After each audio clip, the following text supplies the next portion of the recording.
Rowdy అని చాలామంది అన్నారు, మంచోడని చాలామంది అన్నారు, 10 మందికి హెల్ప్ చేస్తాడని అన్నారు. మరి ఇదే కేసీఆర్ గారికి రథం లేనప్పుడు రథం కొనిచ్చిందని అన్నారు.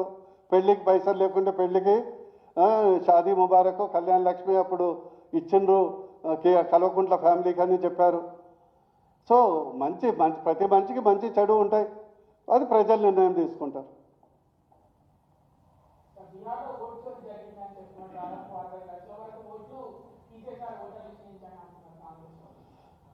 రాహుల్ గాంధీ కాంగ్రెస్? ఇక నేను ఒక డాక్టర్గా చెప్పగలను, వాళ్ళందరికీ కమ్యూనిటీ ట్రీట్మెంటు ఎర్రగడ్డ మెంటల్ హాస్పిటల్లో అవసరం. ఎందుకంటే అంతకంటే ఎక్కువ చెప్పలేము.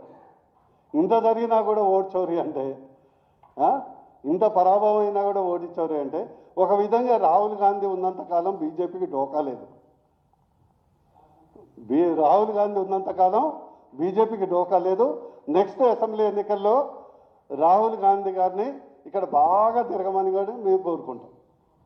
Thank you.